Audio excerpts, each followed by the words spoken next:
Hello, sandwich heads. Kyle here, back with another amazing share your experience interview with the mycopreneur himself, Dennis Walker. Dennis, thanks for coming on with me today. My pleasure. Thanks for the invite, Kyle, and it's nice to connect with everyone listening right now. Excellent. I think you're a really important voice for the psychedelic ecosystem right now, holding a mirror up to the people and players in the space and providing some awesome comedy and satire and insightful thoughts to the current ecosystem. Well, thank you for that affirmation. I'm having a lot of fun doing it, so hopefully that comes through in the content I'm putting out. Excellent. Besides what I've described, could you give, myself and our audience a quick download on who you are and really where you see yourself in the psychedelic ecosystem and the projects you currently work on? Happily so. I launched a podcast called Mycopreneur 3.5 years ago with the simple vision of interviewing as many mushroom entrepreneurs as I could possibly find all over the planet and to make it global and to serve as a hub for mushroom entrepreneurs. And then it kind of grew from there into a broader platform that does satire, oftentimes hosts other entrepreneurs in the psychedelic space, be they the administrators of ketamine clinics or ceremonial retreat operators, kind of across the whole spectrum and every vertical. So at its core, it's still about connecting and uplifting mushroom entrepreneurs, but it's more widely become recognized as a satirical platform. I think that's where I've hit pay dirt, and a lot of people kind of it resonated with them and they told me that I should be doing more of the satire. And then I realized I enjoy it very much. And it's sort of a Trojan horse for sneaking in some points of social observation and critique. And as you mentioned, holding a mirror up to some of the more absurd and ridiculous elements of psychedelic corporatization and mainstreaming. What are some of the feedback you've gotten, maybe some of the haters out there, but definitely a lot of positivity. What do people in the psychedelic ecosystem you think take themselves too seriously? What are the things we're poking fun at in this space, and why is that? Yeah, so one of the big breaks that came for me pretty early on was getting to publish with Psychedelic Alpha at their invitation. And they are very much no nonsense, all business industry monitor, where they're putting out analysis of patents and they're interviewing CEOs and very dialed into the psychedelic corporatization or the corporadelic space, as one could say. So I had no idea what this platform was when the editor Josh reached out to me, and I thought, okay, I'll do something fun. They asked me to kind of mock them or spoof them. And then after that, I started getting an influx of requests from other CFOs and CEOs and people that are in this whole kind of medicalized corporate psychedelic space, which I had never heard of up till that point. I was vaguely aware that there were different storylines developing and the field trip healths of the world and the Atai life sciences, but it was sort of after publishing that I really connected with a number of these stakeholders. And then I realized they all thought it was very funny, and a lot of them also agreed that even though that they're involved and deeply invested in building out this medicalized corporatized psychedelic space, that a lot of them felt that they didn't have this outlet of humor, and that me as a neutral third party or sort of outside of the umbrella of what they're doing, I guess maybe they felt safe in giving me plot lines. And a lot of them continue to do that. I get pitched plot lines by people in these corporadelic spaces who maybe professionally have to wear a certain hat, or maybe even you could say a mask they have to put on. And through all of that, I learned that there is a deep need for not taking ourselves so seriously at this point in time. And yeah, I think that a couple of the gifts that keep on giving, as I say, are the self-appointed shaman and experts, which there's no shortage of. If you just flip through social media and TikTok, there's something very humorous. And I've been through this as well in my own evolution about having a impactful, epiphanic psychedelic experience and then thinking that you're qualified to confer that onto other people. And there's sort of a guru complex that happens. So that's very low hanging fruit for satire. And then on the other end of that spectrum is these Ivy League credentialed, ivory tower academics who think that the whole psychedelic experience can just be reduced to a couple of neurochemical reactions in the brain, even though that doesn't really explain 95% or even 99% of what's going on.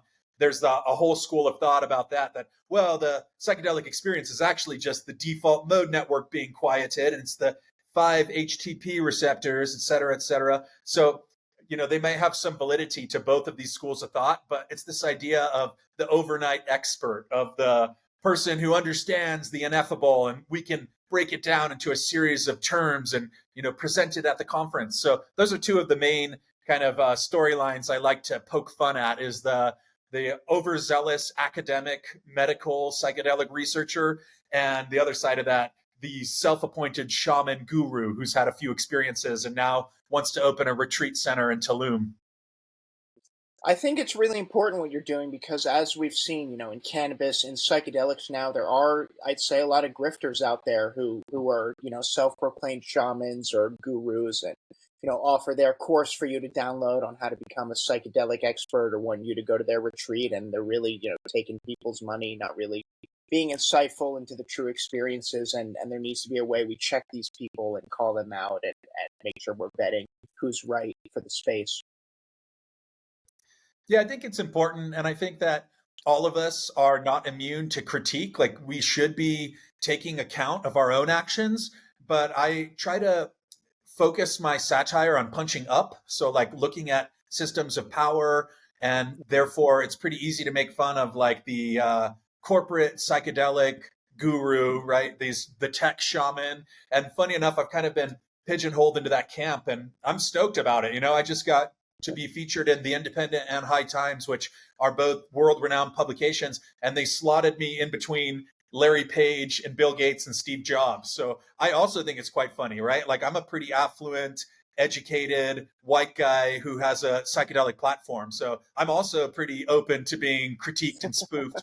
But I think that's also the Trojan horse bit, where people hear the platform name Mycopreneur and they're like, what? That sounds so douchey. That sounds just like you're this entrepreneur trying to squeeze money out of the psychedelic space. So then it kind of hits people in a area they're not expecting when I do come out and do this kind of like ridiculous, intentionally over the top satire. And that was something I leaned into very early on, where I thought, we're living in such a ridiculous timeline where there's so many extreme events that seem to be happening all the time. If it's not one thing, it's another. Not one crisis, it's another. And then you throw psychedelics into the mix, and you get these, legions of people who think that psychedelics are going to save us from this environmental and humanitarian crisis that we so often seem to be embroiled in.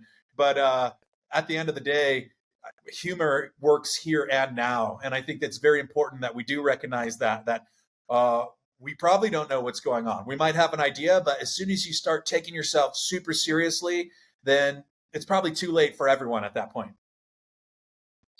What is your opinion on the current ecosystem of the psychedelic media space, and what is the importance of that? There's like Reality Sandwich, Double Blind, Psychedelic Alpha. There seems to be a lot of different voices and channels for this ecosystem already. So, curious where you rank yourself there, and what is your overall thoughts on the current landscape?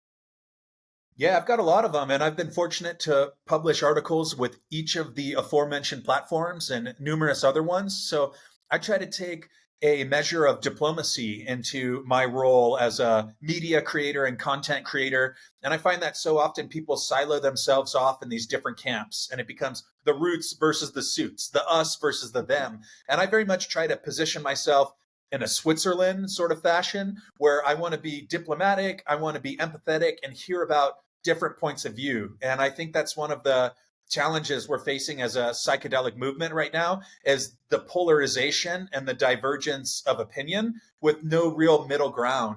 And we're kind of like internalizing what we're seeing happening on a broader spectrum in politics in the world. Like, where's the middle ground? You have extreme left and extreme right, and that middle ground is disappearing. So I'm trying to plant my flag there in the middle and try to, you can't keep all the people happy all the time.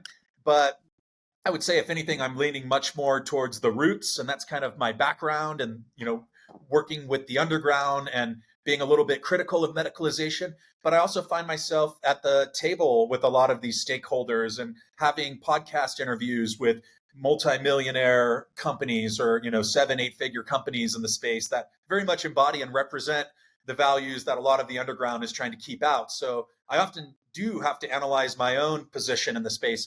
And I've doubled down on becoming the onion of the psychedelic space. I realize like there's a nice niche there. Lots of other people have their lane. Like Reality Sandwich has been around 20 years, right? That's one of the legacy platforms in this space. Then you've got, like you mentioned, Psychedelic Alpha. You know, they're not really, once a year they publish satire, and that's on April Fools. And I've been fortunate to be included in that envelope that when they're pushing that. But every day I want to be the onion of the psychedelic space. So that's kind of my main focus. Now, beyond that, I do think that there's a role of Mycopreneur as a platform to serve as an incubator for different mushroom businesses, which you attended the first Mycopreneur incubator I did this year. I've done them in previous years. And I think there's a lot of value there, and a lot of people are interested because there are so many mushroom entrepreneurs, not just psychedelics, you know, everything. There's more mushroom entrepreneurs than ever before, arguably, in the history of the world right now. So where is a central hub for people to get connected to other people, to learn about the landscape? You know, it is a very confusing landscape. It's like, are psilocybin mushrooms illegal or legal? Like they're this super weird gray area, and you have certain brands that are very comfortable with being public facing, even though they're still Schedule 1 substances, saying, hey, we're in a decriminalized city. And then you have other people trying to start churches and use that sort of catch-all. You know, there's like Zydor is a great example of a business slash organization, a church that has done very well under this Religious Freedom Act, if you will. So I see Mycopreneur as being very much the onion of the psychedelic space. But if you do look at the Onion or Colbert or some of these other satirical platforms, they also double as a legitimate news source. And there's a lot of people who would say that the Onion or Saturday Night Live, et cetera, are more serious news sources than some of the more extreme elements of Fox News or whatever the equivalent is on the left, right? I think that most people are waking up to the fact that a lot of media is bought and paid for, which I think is an issue in the psychedelic space as well as anywhere else. Like it's hard to know what's authentic, what's organic, and what's being astroturfed or paid for or cleverly positioned to make it feel like it's grassroots, when in reality there's a multi-million-dollar lobbying agency and a team of lawyers and social engineers behind the program. And I think that's just what media is these days. Maybe it's always been that way, but especially so these days. Very well put. I appreciate that. When you were a teenager, did you know you wanted to get into mushrooms and psychedelics? You know, what was your background and prior to really, coming into your own and starting the micropreneur journey? Yeah, it was a half-eighth dose of mushrooms I took when I was 17 that really blew the lid off my imagination. And I had been working up to that point. I had been reading Arrowid. That's kind of the OG spot. If people aren't familiar with Arrowid, I totally recommend checking them out. EROWID. And so I had been curious about altered states, and especially so reading about the historical or ancestral use of different plants, of ayahuasca and of peyote and of mushrooms. And mushrooms were by far the most accessible where I lived in southern San Diego. So I had tried cannabis a handful of times and had a psychedelic experience, I would call it, a full-on visionary experience on a dose of cannabis at one point. So I was aware that there were other altered states and other ways of observing and perceiving that I didn't normally have access to, and which I wasn't really taught about, right? Like I grew up with the DARE program, as a lot of people probably did. So like I remember watching in health class a piece of propaganda where they showed a guy saying he took too much LSD and now he just has these flashbacks of Daffy Duck walking around and he has to go through this whole program. And of course, it was very alarmist. And now that I think about it, I'm like, that sounds pretty cool, if it's done safely and I'm in a good, like, definitely trying to have some hallucinations, if you will.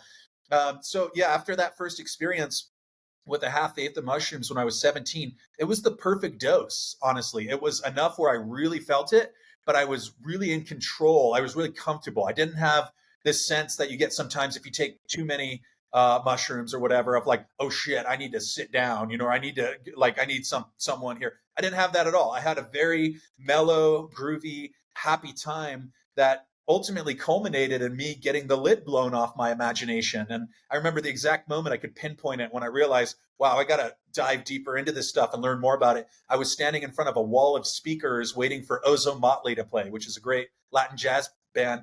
And then the song Idiotech by Radiohead came on the speakers before the set started. And it just washed over me. And I remember standing with my back to the speakers, watching the sunset, peeking on a half eighth of mushrooms, and just thinking, I've been lied to about all this stuff. Like nobody ever told me that mushrooms would have this kind of a uplifting, positive, life affirming impact where I wanted to cry and I was so happy about everywhere, and nothing about it felt fake. I was led to believe in school that like psychedelics are hallucinations and it's fake and it's dangerous. No, it felt so real, so welcome, so important. So, ever since then, it's been a journey of trying to learn more about these enigmatic substances, about what are they? Like, why were we not educated about them? Why were we misinformed about a lot of them? If you still go on the DEA website today, you should see the page on psilocybin. I've done some content on it. It is like so 19th, 20th century alarmist. It's like, the drugs are abused. At no point is there anything recognizing any kind of medicinal value or benefit. It's just straight propaganda saying dangerous, like possible overdose and death from mushrooms. Like, to me, my journey since then has been about trying to temper that a little bit. And I think as a culture, we've swung from one side to the other. And again, I'm trying to find that middle ground to be like, well, there certainly are risks associated with psychedelics. Like, don't get me wrong, I've got plenty of stories. But also, I think it's much better than the alternative of being numb or being unhappy. Like, there's a reason so many people independently of each other are coming out of the closet and coming out of the woodwork, talking about how beneficial psychedelics and mushrooms, et cetera, have been for them. No, I mean, with everyone's psychedelic awakening should be a true paradigm shift. I think again, as we balance the corporatism with the grassroots as part of the psychedelic landscape, it's going to shift us into a whole new ecosystem. I think so. And I'm excited about a lot of where everything's going. I know it's very in vogue these days to, be a hater, complain and be skeptical. Like, all these things I think have their place and their position, but I try to balance that with thinking like, we haven't reached our final form yet. Like, I keep changing my own mind. I keep evolving. And isn't that the point of a lot of psychedelic experiences, is that it never is a solid state. You have a vision and then it morphs into something. You have a thought and then it morphs into something. And I think we could try to shape the psychedelic ecosystem with that awareness that, like, just because an individual or an organization has done this or has done that, like, yeah, there should be bad actors that are called out, but this whole sense of like, oh no, I can't believe where we're heading. It's like, we don't know where we're heading yet. We really don't know. There could be some crazy new development that comes out of left field tomorrow, and that stuff's liable to happen. So I think that we have a shortage of empathy and an inability for people to listen to the other side right now, just like on a broad stroke scale.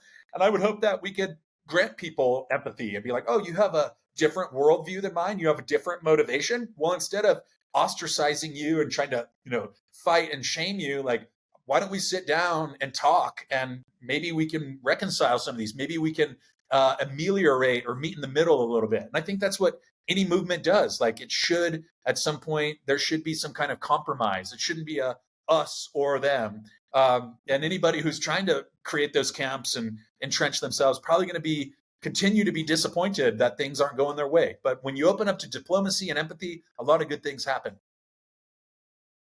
Beautifully put. Something you briefly mentioned, and something I've been hearing a lot more about, is cannabis as a psychedelic.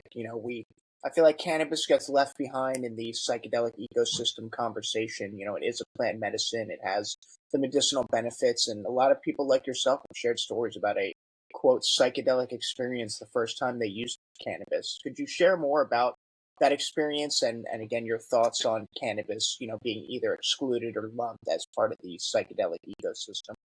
Yeah, I would love to. It often does get left behind. So I can viscerally and vividly remember one of my early cannabis experiences when I was 16 or 17. And I was a ardent baseball player at that point. Like, I went to college to play baseball. I played at all the showcases and traveled around. That was my life. But I had a coach that was very difficult, and he ended up getting arrested on felony charges. So like, it wasn't just me, like the dude was kind of a loose cannon. But I remember after consuming this cannabis, and I think it was only one bowl, being in bed and then just having these closed-eyed visuals of patterns and of dancing figures. And then I would see this coach in his face, and he was doing this like, just like looking ridiculous. And I would crack up at him. And I realized like this was a way of me processing, not having to fear this person. It's like he went from being this like super alpha authority figure, trying to tell me to get in line and, stop all your free thinking, to being just this like cartoonish caricature. And it was really healing at that point, and I think that's what a lot of these psychedelics do, is like you'll hear about people in ibogaine experiences or ayahuasca, and like something they've been suppressing or they didn't want to face, it just comes up and you see it. And it totally flipped the perception of this individual for me, where even after that experience, I remember just like seeing him like, oh, this person doesn't scare me anymore. This person,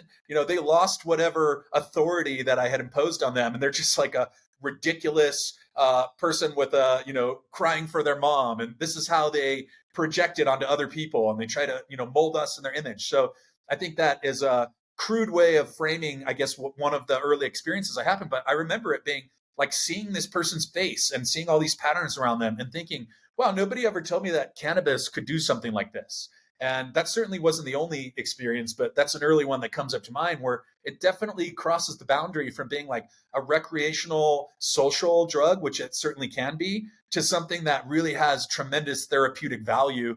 And in my later years, I'm in my mid 30s now, I've really taken to cannabis as a sleep aid. I don't use it recreationally as much anymore, and I have for many, many years. But I guess I've like tapped in with what you would call the more medicinal benefits and aspects of it.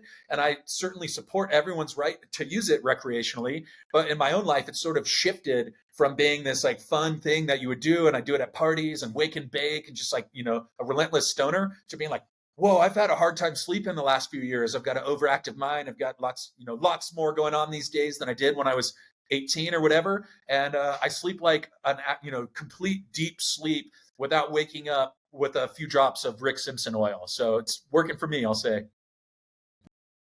Excellent. And again, kind of the second part of that question, why do you think cannabis gets left out of the psychedelics conversation? How do you see it evolving as part of the ecosystem? You think it'll continue to be excluded, or are we ready to have that integration conversation?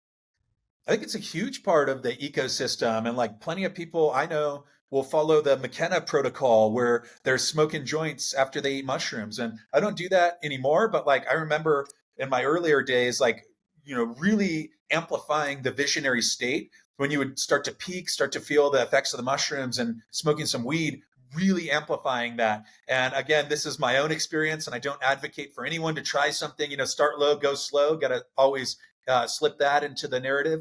But I do recall that being a very important, like very synonymous and mutually beneficial chemistry between the two. And there's different tools for different people. So I think like taking too much cannabis and edible, I don't love it, but like those are some really impressive states that you can reach. I had someone hook me up with some quite high volume, let's say like 500 milligram or whatever edibles, and that was a mistake. I think I only ate a fraction of it, but definitely can reach other altered states that I think we don't give enough recognition to. And also, I think there are a few risks. There's the sense of like cannabis is just completely safe, but I don't like super high potency cannabis because it does, really impact me. And some of my friends, no problem, they could eat 100 milligram edible, and they want that high stuff. But then there's other people where like, I want some, natural outdoor weed with like I don't need high THC. Like I just want to get high. I don't want to get,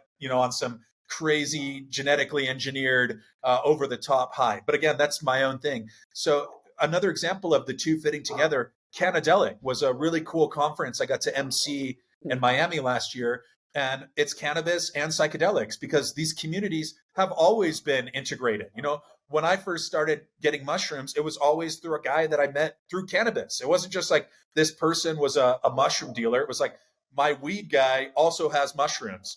And most of the people who are interested in psychedelics, they say weed is a gateway drug. It's true for a lot of reasons, but I would say there's not a negative connotation to that. It was like, whoa, this is awesome. Okay, wait, mushrooms? Whoa. Okay. And then you start learning more and more. And I'm just like kind of proud to have built a career in this space, as wonky and as emergent as it is, because to me, it validates a lot of those curiosities and the intellectual and personal curiosity I had in psychedelics many years ago, which wasn't legitimate at that time. Like when I was 17, 18, I have horror stories from authority figures and family and so on trying to like scare me straight or scare me into submission. I think a lot of people have those stories, and I recognize where they were coming from. A lot of them were victimized with the propaganda of the drug war, and they're looking out for you. But I just remember having like a decade plus of trying to communicate the benefits and the positive experiences I had from cannabis and psychedelics, and just getting doors shut in my face. Like, oh, we can't talk about that. Oh, even so far as people saying like I was possessed by the devil. I'm like, that's really hard to try to, some people have loving, caring, accepting, and empathetic families. A lot of people don't. A lot of people, if they find out you're using drugs or doing cannabis, you might as well be locked up or dead to them. So, I mean, that's part of the stigma in a very real sense that we're still trying to overcome. And now I'm a little bit vindicated and still a little bit salty about some of these same people being like, oh, I just started microdosing, or, oh, I just got into a CBD. And I'm like, I don't want to be bitter, but like y'all fucking Right. tortured me for years. So we need to have this conversation. You can't just like seamlessly shift over and pretend like nothing happened. So yeah, I guess, sorry for cussing, but feel some type of way about it. That's good. That's authentic. Again, that's the stigma we're trying to break. How do you communicate to people, or do people come to you for advice? How do I talk to my parents about this? Or, my mom has been depressed. How do I, but she's still all caught up on the war on drugs. How do I communicate about the power of these plant medicines? Yeah, I think it's really important to meet people where they're at. I think that's a lesson I had to learn rather than trying to evangelize and force a perspective onto someone. That's never going to work if you're going to force it. I think what worked for me is to really integrate and implement those lessons I had learned and experiences into my own life so that those people who might not be so sure about this, they could see me and be like, oh, you're pretty normal. Like, I don't want to lead with me being like a psychonaut hippie. So I pretty intentionally dress most of the time fairly reserved. Like I wear some cool shirts, but like I don't walk around with like tie dye and like super over the top. And I think that's totally valid. People's style are valid, but there's something about when people see someone who kind of looks like them, and kind of like acts like them, and then they're really surprised. So I'll be at a barbecue or whatever, and like someone at this point will like introduce me as like, he has this mushroom podcast, he's the mushroom guy, and it's just like people are like, huh, I thought that was like a hippie thing. So I think meeting people where they're at, not being super judgmental, being like, all right, so like you're not into this kind of stuff, and maybe it's not for you, that's fine.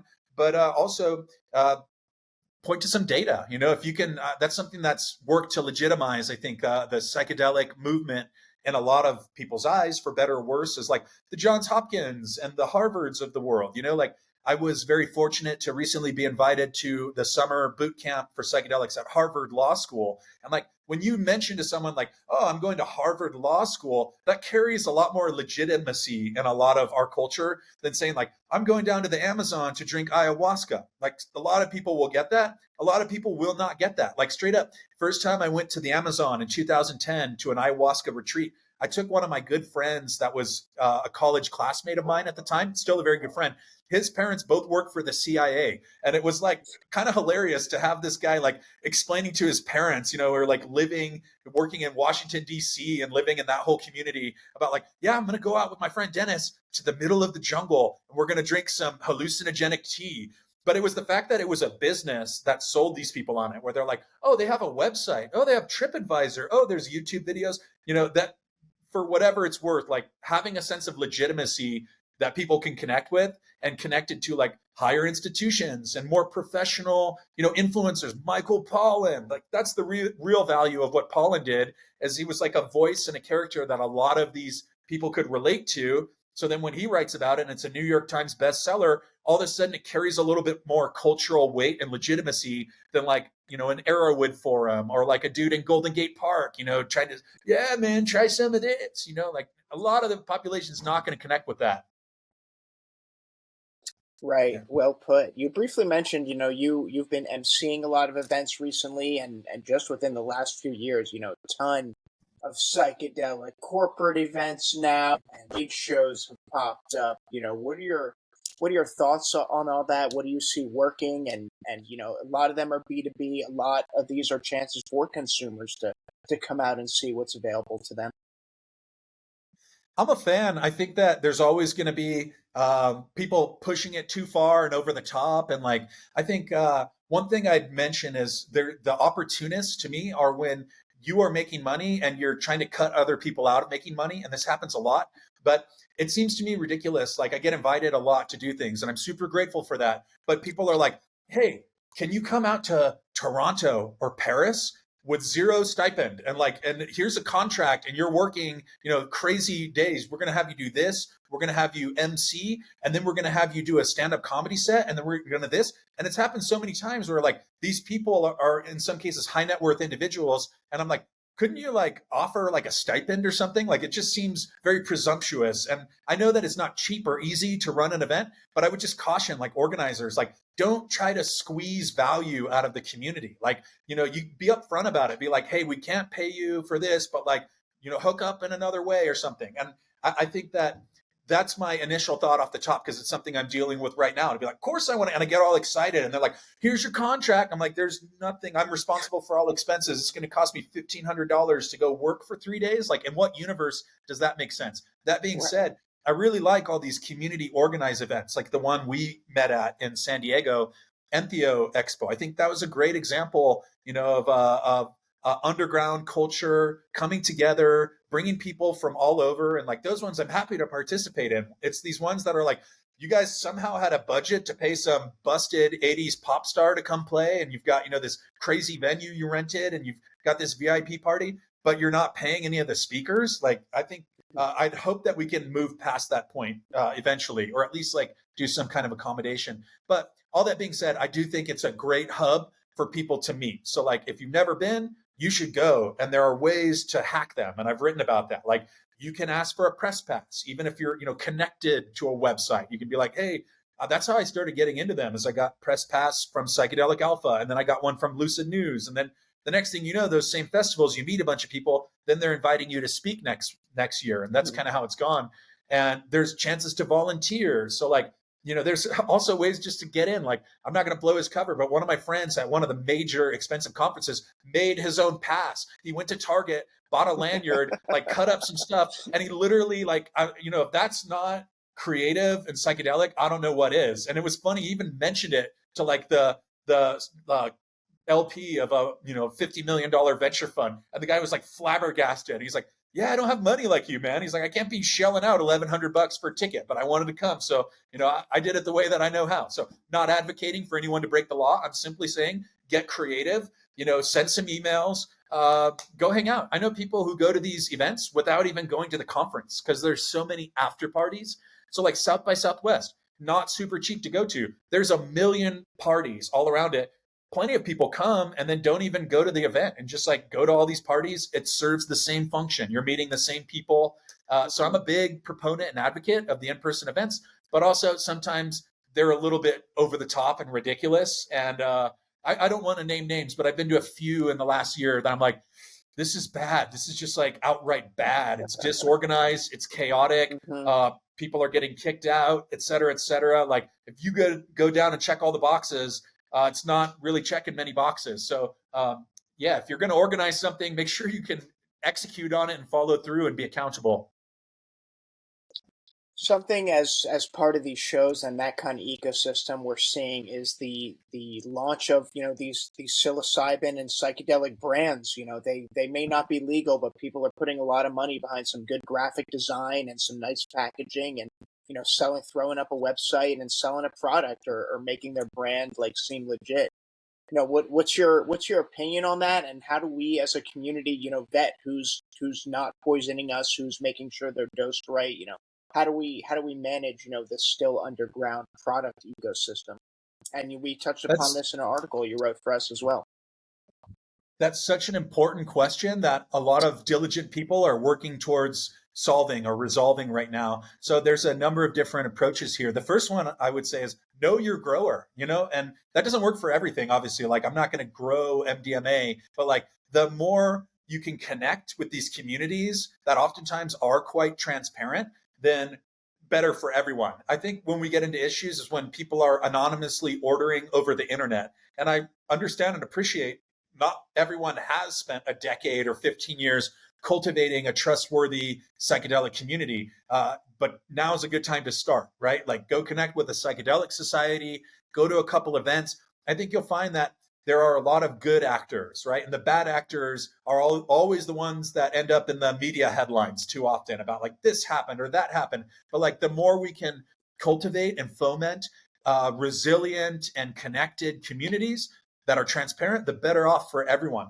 Quite frankly, that's one of the reasons why I was always interested in mushrooms is I knew the grower. I could go to the house and be like, I see what you're doing. And, you know, having kind of come up through the underground, there were so many substances where I wasn't sure what I was getting. I wasn't sure what it was cut with. And I've got lots of stories about that. Fortunately, at that time, there was not a fentanyl issue or anything, right? And so that's like a major consideration now. I would just say test your drugs. If you're going to try things, like test them, get them from people that have a good reputation that other people can vouch for. And in the meantime, I think that there's a few efforts like Silo Safe is one I'm familiar with. I believe that one's based in Santa Cruz. And then Silo Screen, which I don't know if they're public facing yet, but it's this same principle of trying to create an underground set of standards that gets vetted, that has analytical potency testing from an accredited lab that has good recognition, et cetera, et cetera. There's always going to be people who are manipulating, bending, like finding loopholes. But I think one misconception about the underground from people looking from the outside in is that they think that all of these substances are adulterated. They're not high quality, blah, blah, blah. There's so much like CGMP quality substances in the underground that are literally manufactured by pharmaceutical companies and by, you know, chemists who know what they're doing and that are tested. And it's just about trying to connect with those communities. And also, drug dealers don't stay in business by selling bad drugs. You know, like drug dealers, underground people who have no true legal protections, they have every incentive in the world to create a quality product because, you know, there's so much liability attached to that. If like something happens to someone, if someone rats on you or whatever. So like I think that is a misconception. Like there actually is a lot of trust and a lot of vetting that sometimes goes into the underground. And I think especially with mushrooms, because you can grow them, everyone can grow them. Like that's what is making it very difficult to enforce any kind of regulation right now. Like I think mushrooms are much easier to grow even than cannabis. They require very little space. You don't need a big lighting setup or anything. Like they don't smell, you know, like you're eliminating so many of the issues that would come with the underground grow. Now, of course, you have warehouses and you have people growing a lot, but like you have people almost every neighborhood in the country right now who are growing mushrooms. So that's part of why I'm so vocal of an advocate of being like, we need to change policy around this. Like, what is this weird no man's land we have now? Like, are they decriminalized? What does that even mean? Like, I go on Instagram or Facebook and I get 50 ads for microdoses. And then the New Yorker had an ad for microdoses. Like, no one's trying to hide this. And then, you know, other people are getting creative and starting churches. There was just the article in Daily Mail about Dave Hodges, who's a friend who runs Zydor. He made $5 million last year as a church selling mushrooms. You think other people aren't noticing that? There's a new church opening in Joshua Tree. You know, there's all over. I get contacted regularly. So we kind of are in this, I almost say like existential power struggle right now between these draconian regulatory and enforcement agencies, and then a huge amount of regular, normal people who, like me, like I don't want to go and make a huge fortune selling mushrooms. Like I'm not involved in the production and manufacture. I just, what's wrong with me cultivating or getting some from a friend and eating them in my home like a responsible adult? Like, you know, if you want to come lock me up for that, like get in line. There's a lot of other people. So I do think we have bigger fish to fry right now with the drug war, and it's a fool's errand to think that you're going to enforce and prosecute against like literally millions of different people who are all responsible professional people in many cases for their own personal cognitive liberties. Beautifully put. Well, Dennis, I don't want to take up, too much more of your time. This has been, really great. Where can people follow you? Where can they catch you at some, upcoming events, or what are you working on next? Yeah, so I want to keep doing this incubator, which you very fortunately were able to make, and thank you for that, where I essentially create a hub for different mushroom entrepreneurs, primarily in the legal, strictly legal space, to come together and support each other and learn about each other. So my social channels will be promoting that. I'm Mycopreneur Official on Instagram. I've got Twitter, TikTok, LinkedIn, all of the above, mycopreneur.com, mycopreneur.com. And yeah, I'll just keep doing that on a daily basis, keep publishing articles for people. I'll be sending you something in the near future.